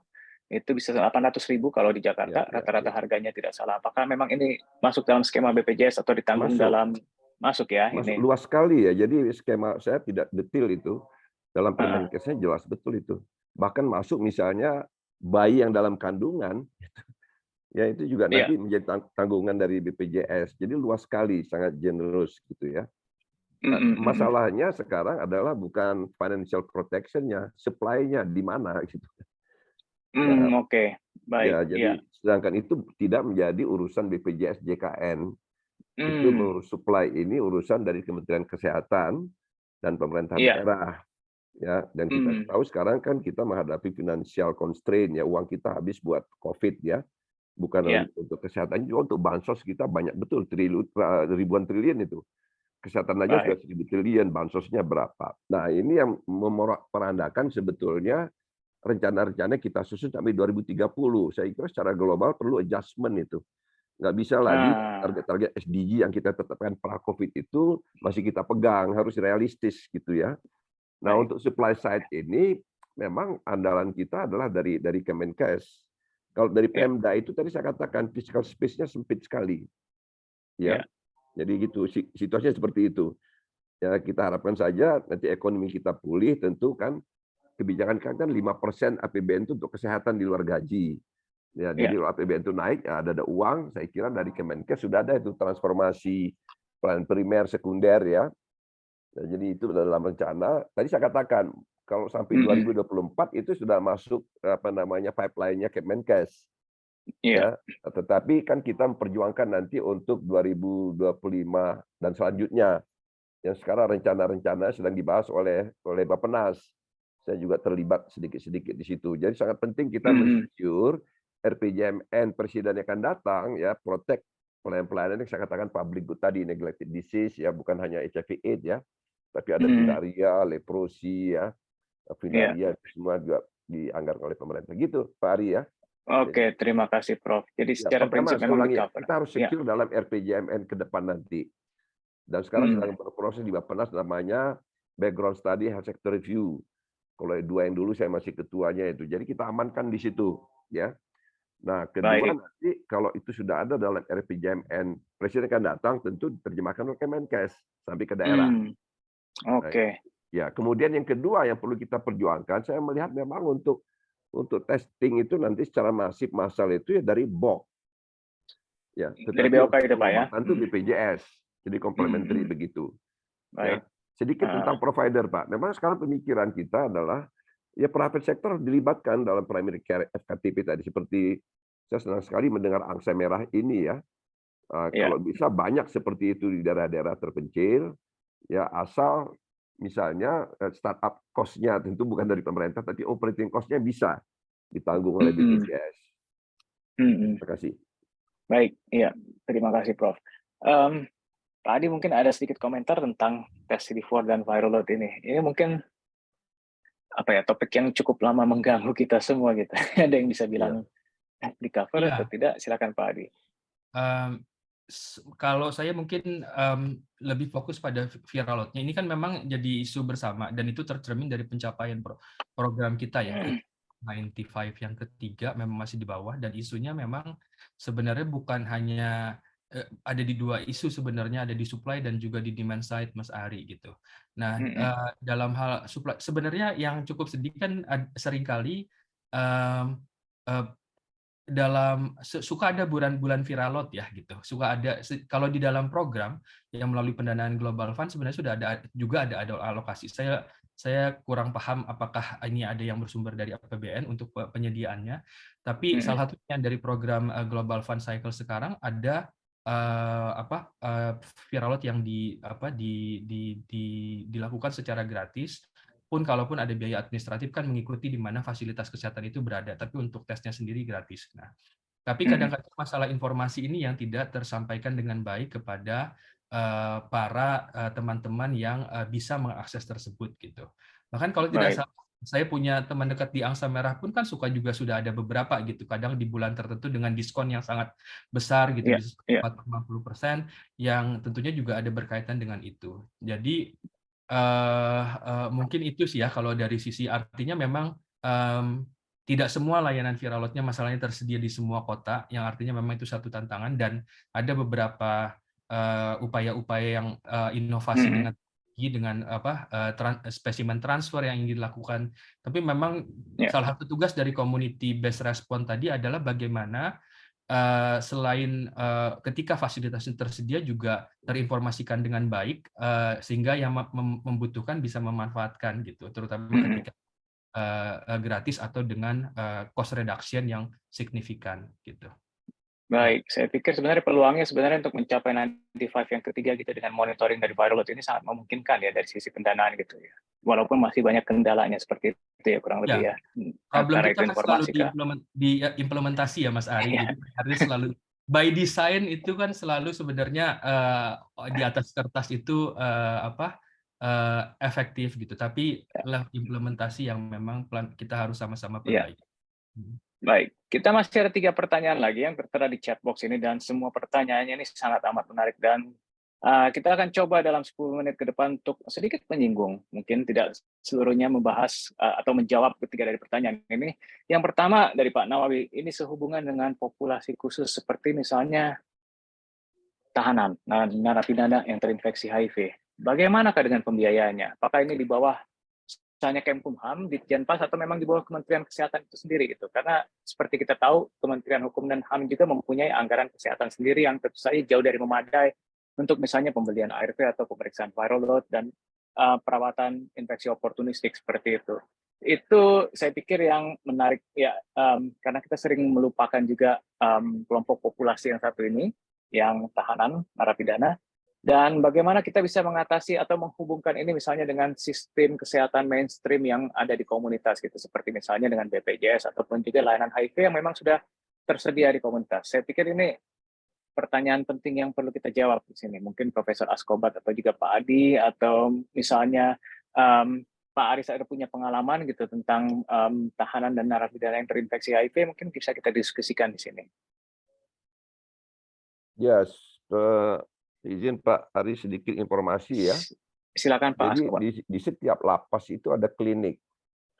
Dan lapas itu Ya. kan statusnya vertikal, langsung di bawah Kementerian Hukum. Ya. Dan itu dibiayai oleh anggaran dari Hukum. Ya, dan klinik itu bersifat komprehensif, artinya penyakit apapun begitu ya. Tapi sejauh misalnya pengobatan, karena kalau misalnya ya penghuni lapas itu peserta BPJS, ya itu bisa ditanggung oleh BPJS pengobatannya. Kalau misalnya untuk testing itu bisa dari anggaran Hukum sendiri. Tapi kalau untuk pengobatan itu memang mahal ya, kita tidak bisa itu melalui anggaran-anggaran yang kecil.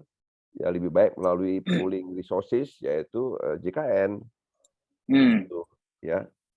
Jadi itu keterangan saya. Ya. Cuman apakah klinik lapas itu sudah memiliki fasilitas yang lengkap? Saya belum pernah melakukan assessment tentang kemampuan itu. Ya. Tapi saya ada dokter. Kadang-kadang saya lihat itu dokternya juga dokter dari luar di kontrak gitu ya, seminggu datang berapa kali. Tapi ada nurse yang stasioner di situ. Itu syarat sebuah klinik. Ya.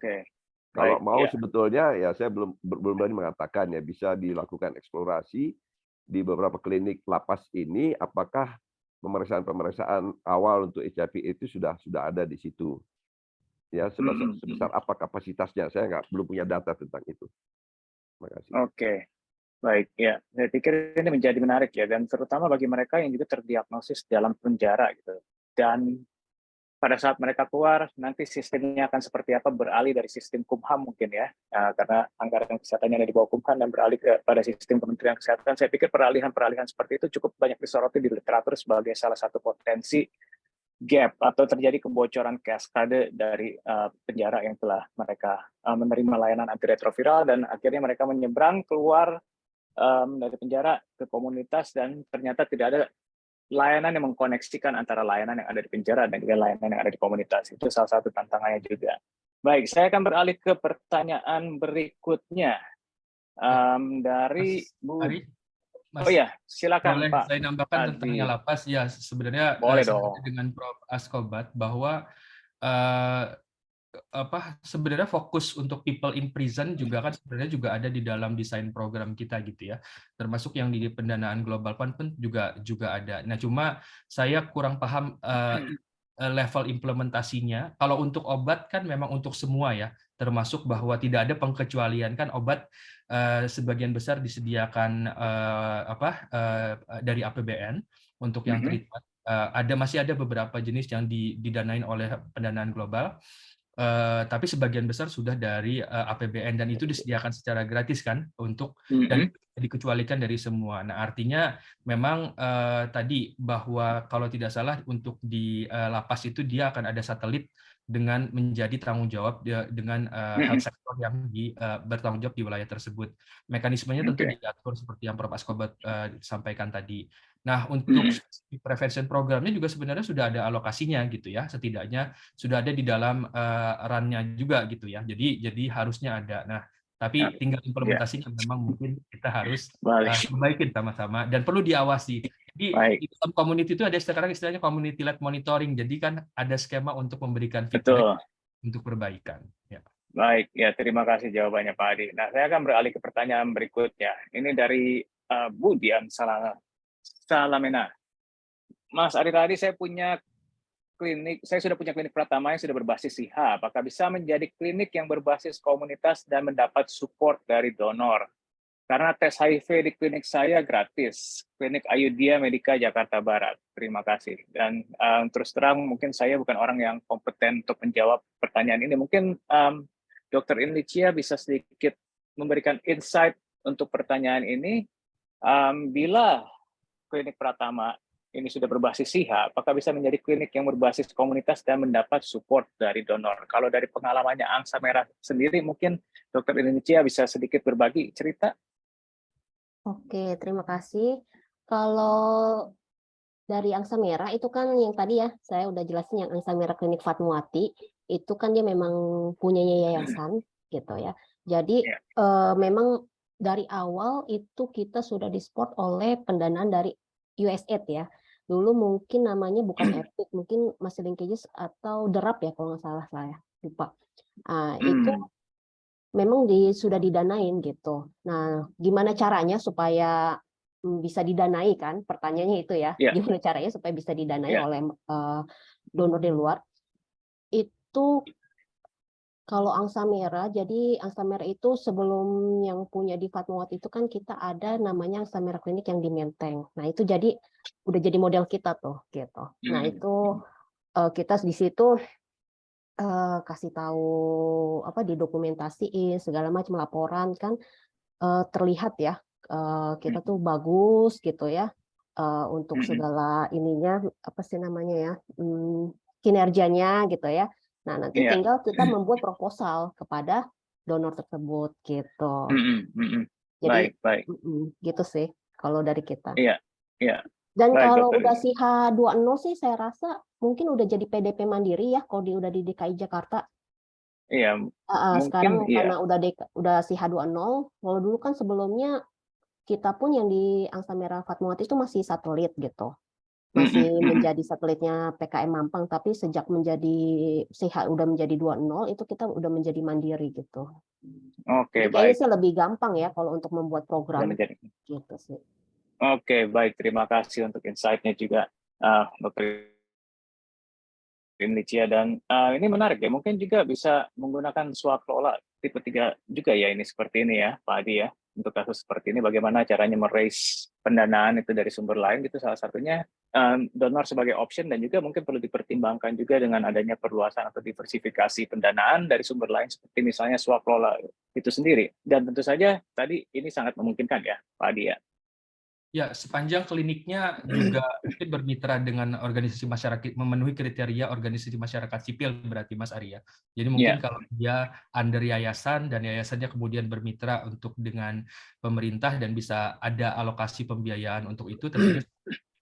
Tapi sebenarnya kalau menambahkan tentang ini, pelibatan sektor swasta untuk perluasan pelayanan ini kan memang jadi salah satu fokus sekarang yang ruangnya jelas ada. Nah, saya kalau tidak salah dalam kemarin sempat ada call juga untuk dari Kementerian Kesehatan ya, mungkin dari pendanaan Global Fund untuk klinik-klinik swasta yang untuk bisa disetting jadi community service atau semacam itu gitu ya. Tapi apakah ruangnya ada? Menurut saya sih ruangnya ada, cuma tinggal memang pertama harus update, lihat bagaimana ini informasinya. Mungkin di sistem di Kementerian Kesehatan, tapi ya saya pikir sifatnya kan adalah kalaupun ada donor ini sifatnya ada untuk setting up ya Mas Ari, bukan buat untuk keberlanjutan gitu. Ada beberapa kayak contoh juga seperti klinik Globalindo gitu kan, selain lain juga gitu mungkin. Oke, ya baik. Nah saya akan beralih ke pertanyaan terakhir mungkin untuk sesi ini.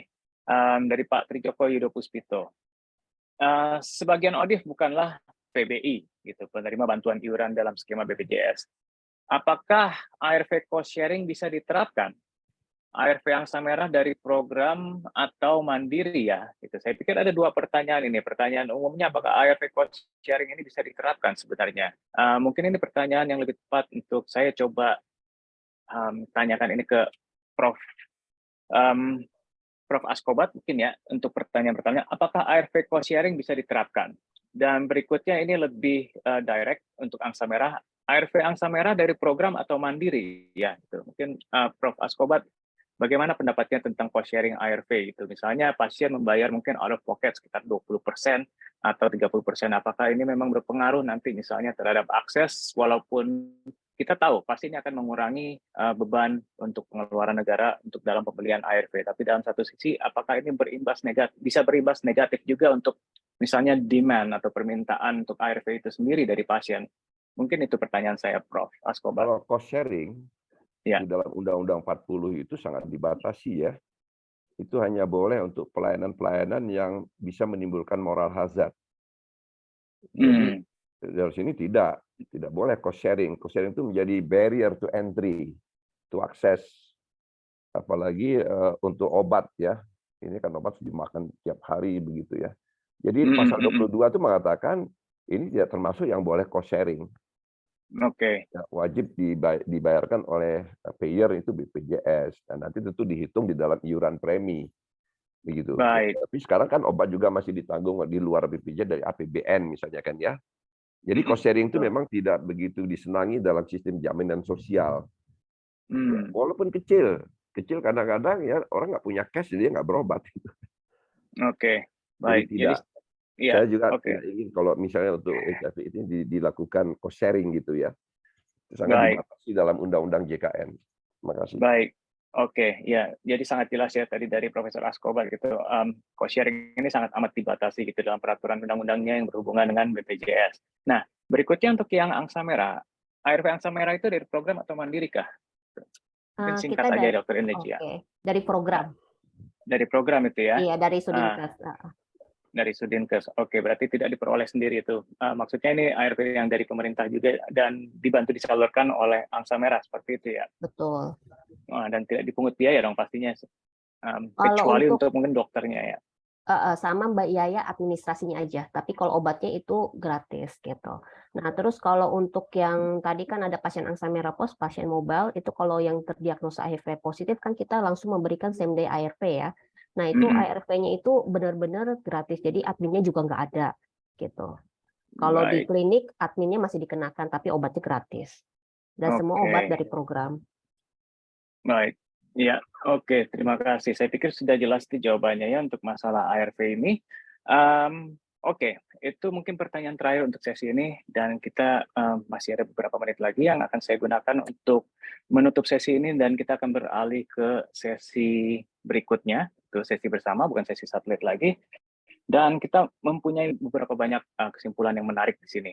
Nah, pertama sehubungan dengan pembiayaan yang berbasis lokal. Ini ternyata banyak sekali variasinya dan banyak sekali kemungkinan sumbernya, termasuk juga tadi disebutkan oleh Mas Adi itu dari swaklola tipe 3 dan tipe 4. Dan kita juga dari Profesor Askobar juga mendapatkan insight bahwa ini memang tantangannya cukup besar untuk meningkatkan bantuan operasional kesehatan yang dari pusat yang merupakan tumpuan utama di daerah sampai saat ini untuk pembiayaan kesehatan program HIV. Dan terutama yang berhubungan tentu saja tantangannya adalah bagaimana ini bisa misalnya diperluas untuk tes-tes lainnya seperti misalnya viral load tadi yang sudah disinggung atau juga untuk mungkin tes-tes yang berhubungan dengan inisiasi ARV uremokreatinin dan lain sebagainya dan memonitor outcome pasien sampai dengan mereka mencapai viral load tersupresi. Tuh. Dan kita juga melihat semangat entrepreneurialism gitu ya, kewirausahaan dari angsa merah ini sendiri yang juga merupakan alternatif untuk pendanaan sendiri. Bagaimana caranya menciptakan pendanaan yang profitable juga bagi yayasan yang bisa digunakan juga untuk ekspansi usahanya. Dan yang terakhir dari Pak Aris juga kita bisa melihat bagaimana sebenarnya pendanaan ini bisa digunakan untuk sesuatu yang sifatnya unik yang bahkan orang lain itu jarang lihatnya sampai dengan sekarang, yaitu misalnya bagaimana caranya memanfaatkan dana lokal ataupun dana yang tersedia untuk pengurangan stigma dan diskriminasi yang ini merupakan tantangan besar bagi akses pengobatan dan juga ODIF, dan ini sering terlupakan bahwa memang stigma itu bermasalah bagi kita semua, tapi bagaimana caranya kita mengatasi itu dan bagaimana membiayai intervensi-intervensinya yang efektif. Dan mungkin ini yang bisa saya simpulkan untuk sesi kita di sore ini. Terima kasih untuk para pemapar, sangat menarik dan saya berharap kita dapat berjumpa kembali dalam forum-forum lainnya yang sejenis dan kita bisa mendiskusikan kembali tentang masalah financial sustainability untuk HIV ini. Baik, sekian dari saya. Terima kasih. Dan selamat sore, saya kembalikan ini kepada panitia. Silahkan Bu Nara. Ya, terima kasih Mas Ari untuk moderasinya dan para narasumber. Kita akan kembali ke main room. Kita akan mendengarkan rekomendasi.